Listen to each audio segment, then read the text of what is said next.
Hey, this video doesn't really warrant a long intro, so I'll just get right into it. Where's Frogenlav? The answer is, he's coming. You may have noticed over the years, if you're one of my original supporters, that I am incredibly inconsistent with my projects, and sometimes just straight up abandon them. But with Frogenlav, I have poured too much time, money, soul, and blood, and it's simply become too big of a project to give up on. Plus, it's just a passion of mine, so it's like a golden goose to me.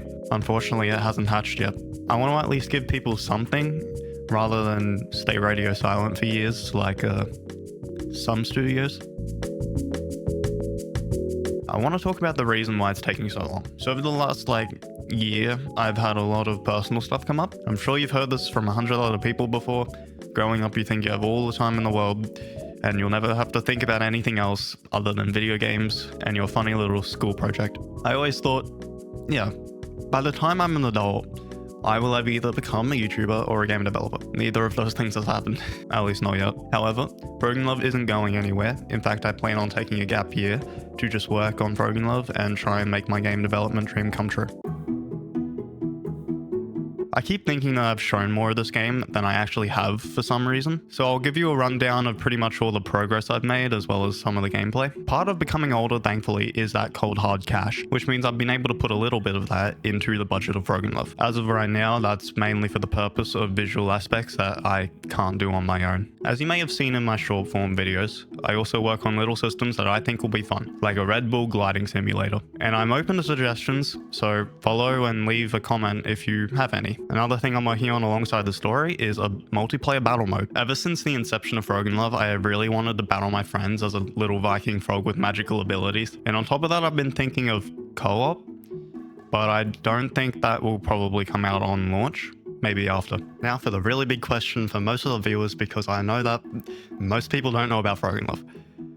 What even is Frogenlav? Well, Frogenlav is an action-adventure platformer about a frog living in a quiet village of Fernwind before heartbreak leads to him indirectly discovering an evil plot by the cane toads. They want to go up to the sky where it's said that there's magic that can perfect their own natural selection. The power can cleanse a species' gene pool and mutate their genetics to develop adaptations able to withstand any natural predator. Frogenlav travels across the ruined Sky Islands in a Viking helmet containing the soul of a blue jay, who serves as your companion. Yes, that was my favorite Zelda game. No, I am not copying you. Please don't cease and desist me. Throughout the game, you fight the cane toads with your axe and various magical abilities, which I'll show in a second. Explore different biomes, beat bosses, and grow as a character, based on your own choices. Yeah, I'm going the Undertale route. You will be able to kill everything. But how could you want to kill this guy anyway? Look at him. Alright, cool magical abilities time.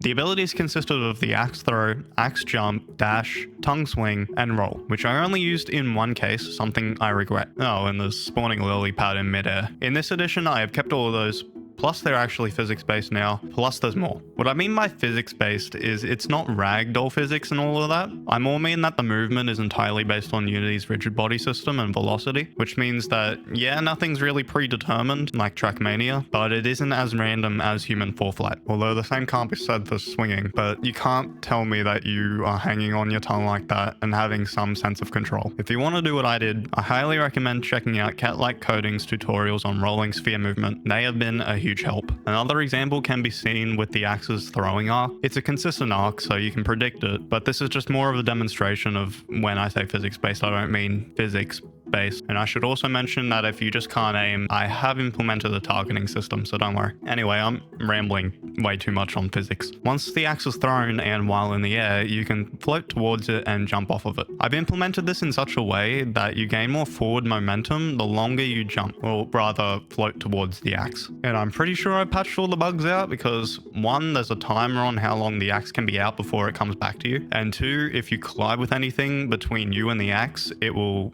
disappear. Moving forward, you can slide across the ground like a skateboard. I've heavily considered implementing skateboard tricks, but I'm just not really sure if they would fit the game. Let me know what you think, because I think grinding on an axe would be sick. And then when you're done, you can jump off of it, flinging the axe into whatever unfortunate creature is in front of you. And while this isn't really an ability, I do want to mention that the first attack you get with the axe is just swinging it. And yes, I know it should be swinging in the other way. I only realized it didn't make sense after the fact. I will animate the other way eventually, maybe even combos.